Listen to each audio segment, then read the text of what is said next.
So there's nothing you guys can do better to keep trucks from getting shut down for 8-9 hours at a time? Not a thing? WinCo Foods receiving, this is Dave. It's just we get to them when we get to them. It's the same thing as everywhere else. We got shortages of people. Yeah, but it's not like But this right now they everywhere don't else. care. I know they don't give a shit, and that's the problem. doing There's it no like-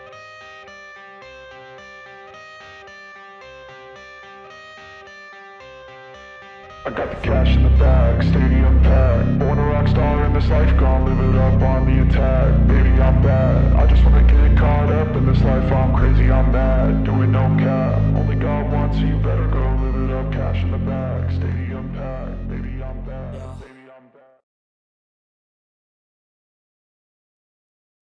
Just that one. Okay, who's bringing this in? No wonder you sit here. Do that one more time.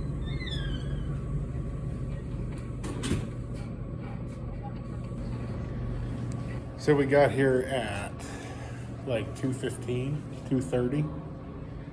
It is 10:40 in the morning, and they still don't have me ready to go. And they're in here playing slap and tickle, and nobody will help me. So. You're all set. Is this normal practice for you guys? 86, Well, the past couple weeks we've been really busy, so it is how it is. Have a good day. So there's nothing you guys can do better to keep trucks from getting shut down for 8-9 hours at a time?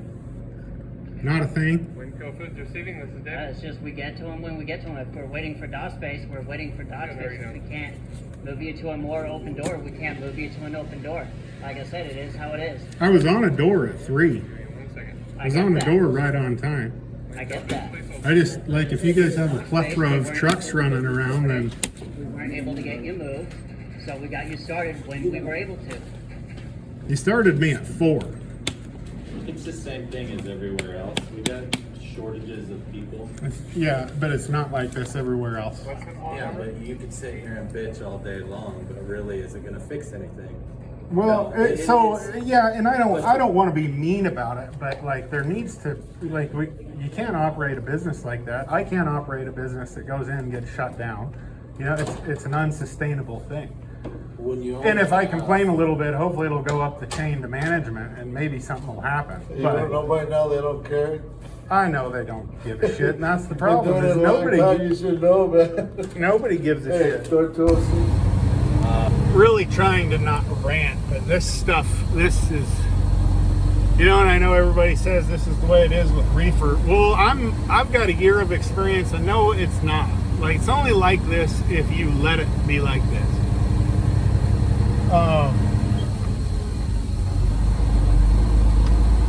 You know, it's like this because people take loads into these places that are full of clowns that don't know what they're doing, don't know how to do it. You know, they're just clueless. Like if you or I ran a business like that, a private business, we'd be out of business in no time. But these guys just, you know, it's extortion pretty much with these lumpers like that. And I asked the guy, I was like, okay, so I've been here for 10 hours. How much is my lumper fee? Oh, that doesn't matter. It is what it is. Like, yeah, no, that's not the way it works. And it is the way it works because they hold your paperwork hostage. So, it is what it is. I don't mean to be an ass, but when you mess with my business, I get testy real quick, but I can tolerate it. When you mess with my family, all bets are off. You mess with both of them. You know, like, I don't care if you think I'm being a jerk or you think I don't know what's going on or that's just the way it is. That's a bunch of BS.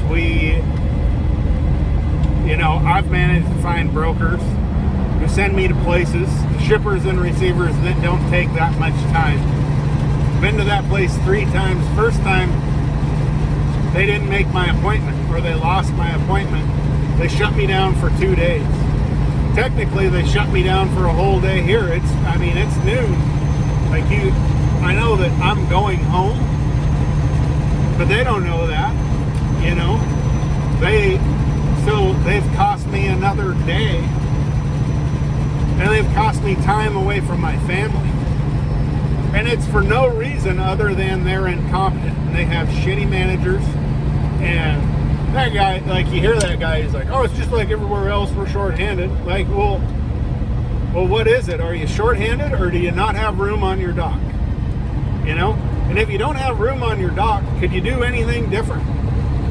Could maybe, based on my previous 2 experiences, your guys work harder?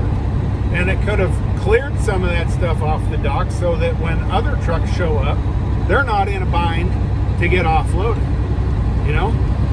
Or is it that you're shorthanded? And if you're shorthanded, I'm more apt to cut you a little bit of slack. But if you're shorthanded, maybe you need to explore the reasons why. You know, people don't quit jobs, they quit managers. And I've run several businesses. I've worked in the airline industry. I've worked for medevac companies. I've been a bush pilot. I've worked construction. I mean, you name it. Been a hunting guide.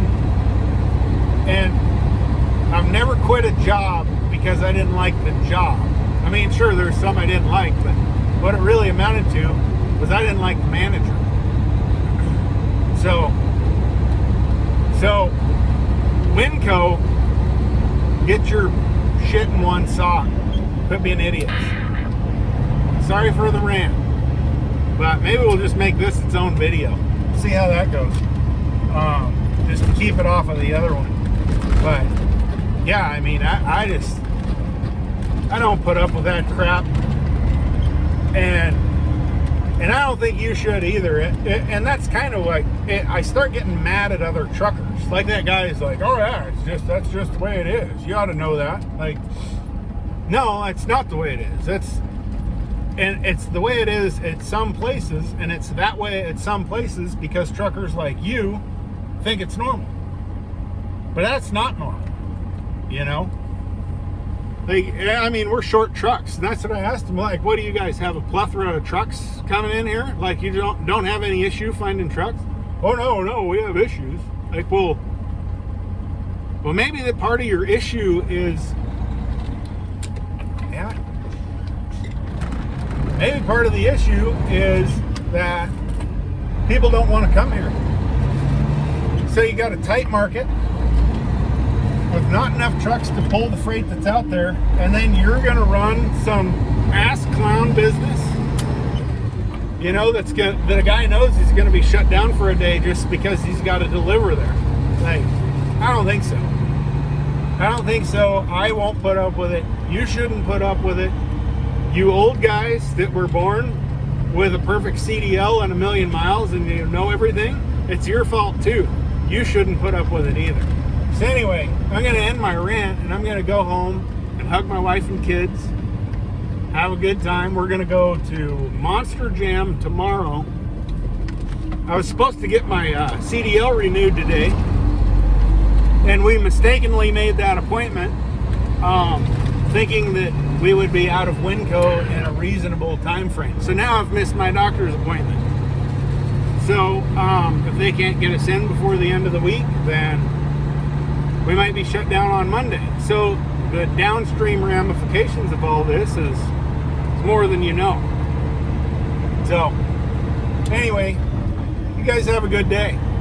Don't unload at WinCo in Boise. They're clowns. So now we'll officially sign off on the video. After talking with the broker and everything, got a little bit more money.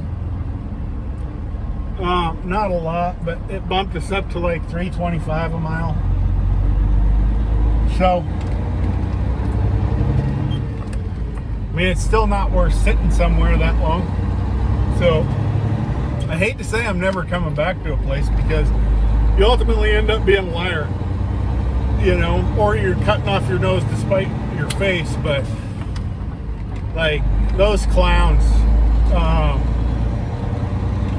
just absolute clowns. And I don't think you guys should either. If you see a WinCo load, tell them no. You know, last summer after my first bad experience, I had a couple brokers call for loads going to WinCo, and when I asked them where it was dropping, they said WinCo. I said, okay, I'll do it, but I need $100 an hour with no limit for detention time from the moment I set foot on the property. And they said, oh, they'll never go for that. And I said, well, then find somebody else to pull the load. So I think that that's probably what I'm going to end up doing is, you know, tell them it's either $100 an hour in detention, or I'll just give them some insane rate and know that I'm going to sit there for 8 hours and go from there. But anyway, thanks for watching. I guess when we start a video off talking about mistakes, it's sort of negative, and negative attracts negative. So let's try not to do that again. See you guys next time.